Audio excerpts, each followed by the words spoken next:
masuk. Balik deui dina channel JKR Official. Akhirnya jamaaturan itu saya ngenaan cerita-cerita mistis Abang Janing Juri Genderuwo kuntilanak dedemit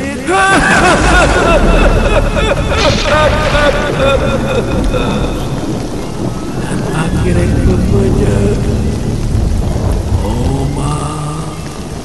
upamanya teh cuma kliwon di peti ulah sosorangan isi aya nu maturan itu kamu dan saukur di Jumat Kliwon tiba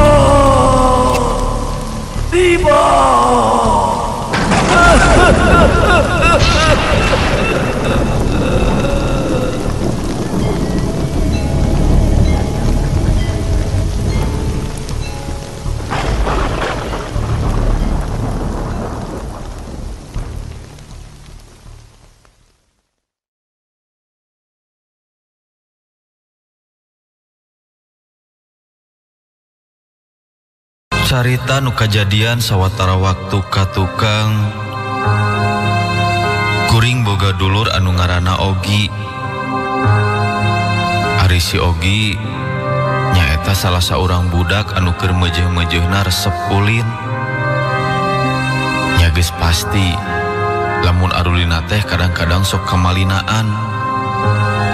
Nya can balik lamun teh disusulan mah. Sok sanajan waktu teh geus nyedak kawanci magrib. Tapi teu ngabibisani. Pugu oge kaalaman ku kuring zaman-zaman keur leutik. Nya kitu pisan. Da sigana wae hese pohona. Nalika suka bungah mangsa keur leutik baheula. Hiji poe indung bapa si Ogi mihapekeun si Ogi ka kuring. Si Ogi di PHP-keun ka kuring kulantaran indung jeung bapana rek digawe ngalembur. Hal sarupa kitu geus teu aneh deui keur kuring. Geus biasa sabab kuring nu aya di imah nya pasti we indung bapana moal kasaha deui mihapekeun budakna. Si Ogi oge geus deukeut deui jeung kuring. Kadang sigana sok leuwih atoh maneh nama lamun di imahna dibaturan ku kuring.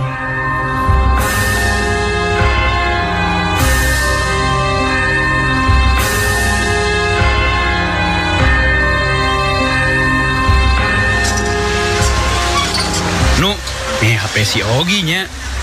Mang jeung bibi rek gawe lembur ya. Pasti balikna peuting.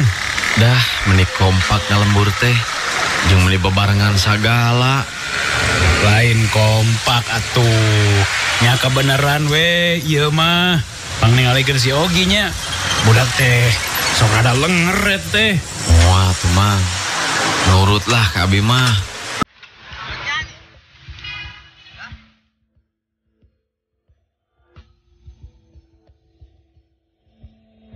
Pabeberang indung bapana si Ogi geus arindit ke tempat gawe. Nya kuring di imah duaan jeung si Ogi. Ari si Ogi sanggeus arindit indung bapana digawe teh manehna oge indit ulin. Nya ngadon ulin ka tempat biasa. Nya eta di salah sahiji imah kosong. Si Ogi arulin jeung babaturanana. Malahan katingali ku kuring basa barudak ngalabring muru ka tempat arulina. Nya tepati jauh eta oge tempat imah kosong teh. Mun seug nilik kana kaayaan eta imah kosong teh sigana wae eta imah teh geus rada heubeul pisan. Da eta atuh katinggalina masih kene bangunan kabaheulaan. Malah sigana wae eta imah teh geus aya ti zaman Walanda keneh. Ngan kuring oge can apal. Ari nu jadi lantaran eta imah diantepkeun sarupaning kitu. Dasakanya kuring oge eta imah teh geus kosong ti zaman kuring masih keneh leutik.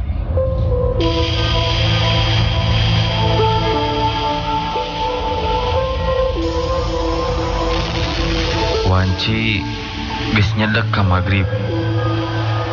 Kuring ngarasa melang ka barudak anu arulin teh. Sabab geus wayah kitu maranehanana masih kene can balik ka imah. Ku sabab kuring ngerasa kepihapean eta budak, nya kuring oge kudu tanggung jawab. Pangpangna bisi kumaha onam eta budak teh. Kuring indit ngajugjug muru ka imah kosong. Nyaeta nu sok diparake arulin barudak. Satepina ka tempat arulin barudak,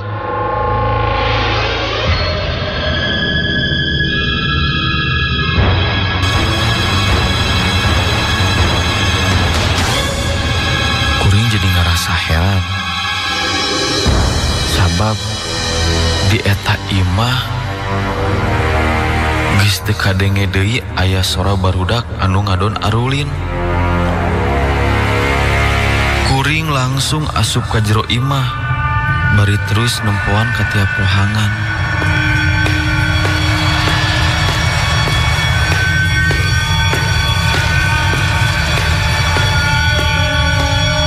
Tapi nyaan di tiap rohangan teh geus taya barudak anu arulin. Kuring nempoan ka saban rohangan teh. Bisi we eta barudak teh nyaho aya kuring kadinya, manehna ngadon nyala rumput. Kaayaan di eta patempatan geus rada poek. Nya maklum, waktu teh geus magrib. Tapi ari geus sidik barudak eueuh di dinya mah, kuring oge boga maksud rek balik deui ka imah. Tapi kakara oge suku ngalengkah.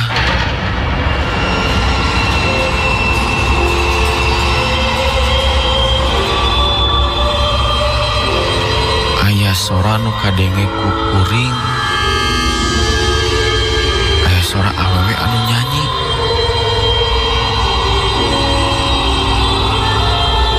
Ari didengekeun ku kuring, eta sora nu nyanyi teh bahasana kurang kaharti ku kuring. Muncik panyangkaan mah siga nama eta teh bahasa Walanda.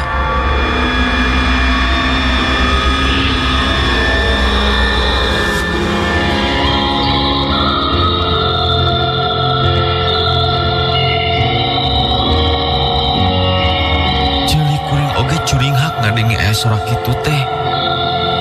Lila kalilaan. Nah, sora anu nyanyi teh betroba jadi sora anu ceurik. Ngadenge aya sora-sora serupa kitu. Kuring ngarasa jadi muringkak bulu punduk. Komo deui. Basa kuring ninggali kepala tengah imah.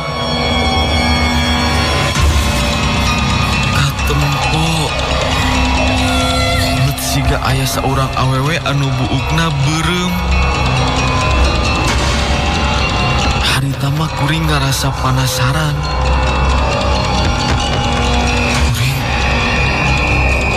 Kuring merhatikeun ka eta awewe anu aya di palebah tengah imah teh. Sanggeus kuring nalak-nalak ka eta awewe, kuring karek nyadar yen eta awewe nu aya di palebah tengah imah teh bet siga noni Walanda.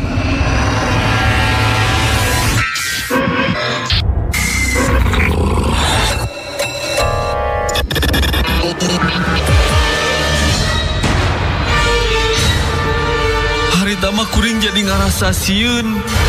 Handukna kuring lumpat ninggalkeun eta imah kosong. Kuring keluar ti imah kosong bari tiba baranting. Tekung silila. Kuring tepi ka imah bari awak teh geus luut leet ku kesang. Awak kerasa hareudang. Sabab kuring ngadon lumpat balik ka imah teh. Barang tepi ka imah, kuring ngarasa heran. Sabab geuning si Ogi anu disusulan teh bet geus aya di imah. Nya saharita mah kuring rada satengah nyarekan ka si Ogi anu ulin ka malinaan teh. Anu jadi lantaran maranehanana teh arulina teh wanci magrib kakarek baralik ka imah. Si Ogi ditanya bari dicarekan sarupa kitu ku kuring teh. Manehna malah hari wus-wus nyaritakeun basa arulin tadi sore. Caritaan basa ulin di imah kosong.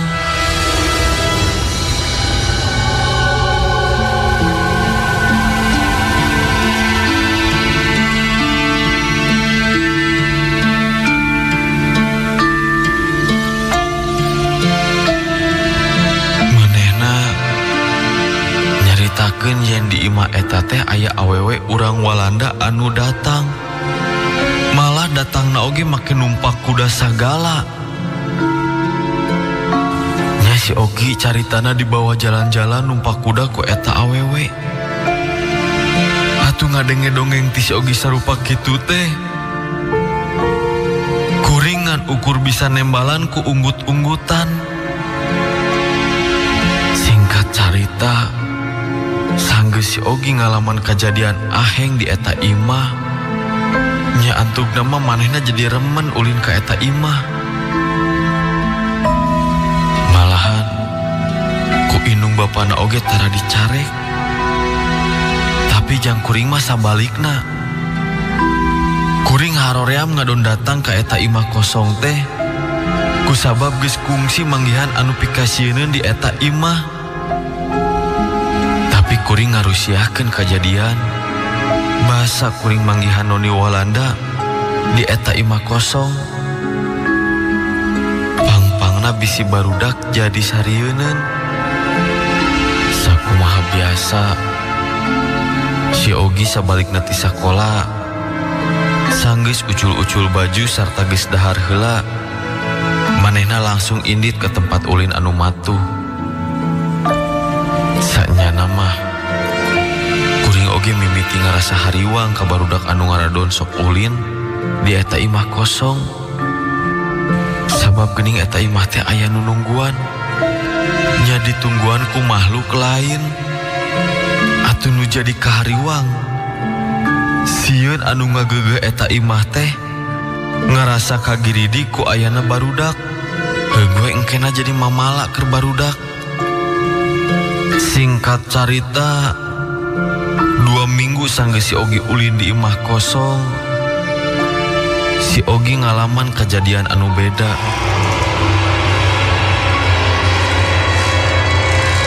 Biasana lamun geus balik ulin ti eta imah teh, paroman manehna teh pinuh ku rasa kabunga. Tapi ari ayeuna mah justru beda. Katinggali beungeutna bak ketut malah ditanya oge teu nembalan. Si Ogi teh ngarandapan hal anu aneh. Sajebana teh jadi loba hulang-hulang. Kadang sok cicikikikan seri sorangan. Siga anu gelo. Malah anu leuwih parah kadang sok ngaruksak beungeut jeung awakna. Malah kiwari beungeut si Ogi anu tadina kasep jadi loba tapak nyakaran. Ningali kaayaan si Ogi sarupa kitu, kuring jeung indung bapana si Ogi teu cicingeun. Nya si Ogi diubaran ka anu bisa. Tapi kajadiana Eta jalma anu ngubaran si Ogi teh kalahkah diajak gelut. Malah tanaga si Ogi lamun keur ngamuk sarupa kitu meni rongkah pisan. Jeung kudu direjengan ku sababaraha urang. Moal tahan lamun diceklan ku saurang mah. Nya kuring oge ngondang warga pikeun mangajikeun. Susuganan we utareka sarupa kitu si Ogi bisa rada leler. Nya lumayan oge tarekah anu dilakukeun ku kuring aya manfaatna. Si Ogi anu keur ngamuk oge bisa leler. Malah manehna terus sare ngalempreh bangun anu capek. Parang harita kuring katugasan ngemitan si Ogi. Malahan lain kuring hungkul, aya oge dulur anu lain milu ngendong. Jam 1 peuting basa nu sejen ngaki sarare kuring kahudangkeun. Kusabab kuring ngerasa kabeungbeuratan hayang kacai. Tapi basa kuring rek kacai, kuring ninggali siga si Ogi anu kaluar ti kamar sarta tuluy kacai. Nya pamikir kuring geuningan si Ogi teh geus cager, manehna geus bisa kacai sorangan. Rada lila kuring nungguan si Ogi anu asup kacai teh. Tapi cek pamikir kuring, nah manehna teh bet asa lila-lila teuing di jero cai. Atau ningali kitu mah kuring jadi penasaran.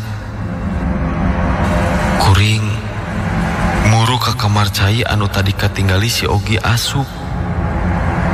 Panto kamar cai oge katinggali siga melenge.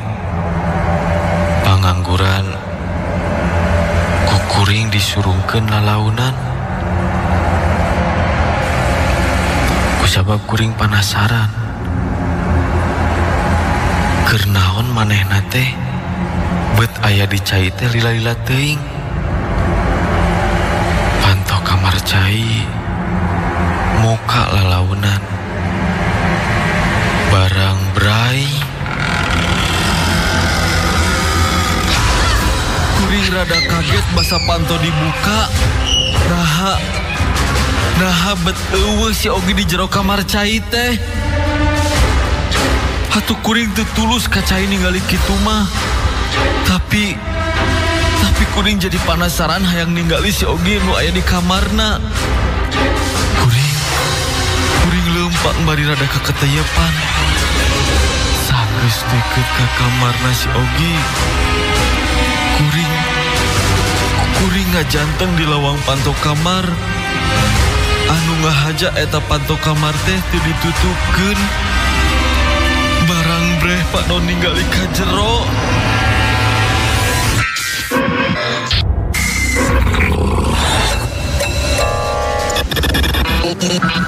Hawa kuring jadi ngaleper. Jantung ratug tutunggulan tina tarang jadi renung kesang. Sabab di jero kamar katinggali ku kuring si Ogi keur dipangku ku salah saurang awewe. Jeung deui naha geuning anu keur mamangku si Ogi teh. Siga noni Walanda anu aya di imah kosong teh. Sajongjongan kuring olohok bengong kana eta kajadian. Jak dumadak bulu punduk cing carengkat. Kadenge ku kuring eta noni Walanda mangku si Ogi bari hahariringan. Siga anu keur ngayun ngaambing si Ogi. tinggalina beungeutna eta noni teh semu pias. Anu jadi ruas keur kuring eta noni teh. Ujug-ujug malikeun sirahna nempok ka kuring. Ha.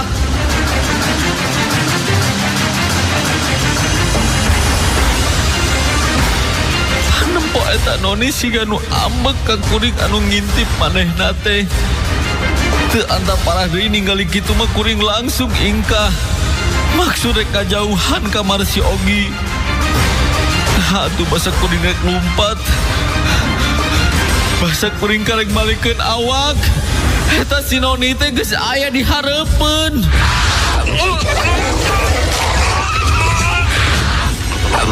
Eta noni anu make baju bodas, buukna semu pirang, sarta panona molotot ka kuring anu gempeur jeung keur sieun.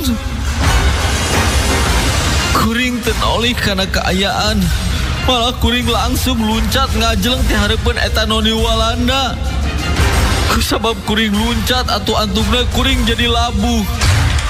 Balukar tina labuh kuring jadi teu sadar. Kuring teu inget di bumi alam. Kuring kapaehan.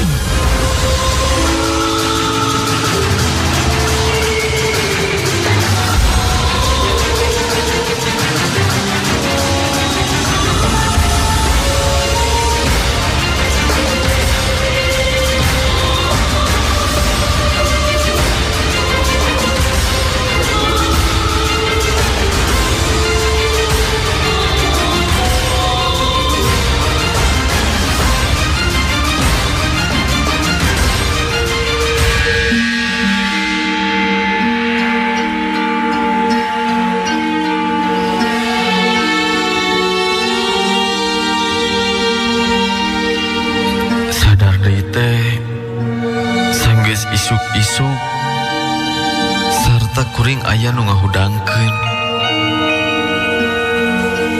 Kuring kasampak ngadon ngagoler di buruan imah. Nya isuk-isuk teh parang di loba jalma. Loba tetangga anu daratang anu maksud rek nempo si Ogi anu keur diubaran ku salah seorang kolot anu luhur pangelmuna. Malahan si Ogi cager diubaran ku eta kolot. Nyata-nyata gening si Ogi teh dipikaresep ku noni anu ngagege eta imah kosong. Nyacek dongeng ti kolot cenah eta noni teh anu boga eta imah kosong. Sajarah nama eta noni teh bogoheun ka salah seorang pejuang. Nya kusabab kitu eta noni dihukum mati, malahan dihukum teh keur kaayaan ngandung. Nya kajadianana nepikeun ka kiwari eta arwah noni teh sok resep ka barudak anu ngaradon ulin di eta patempatan.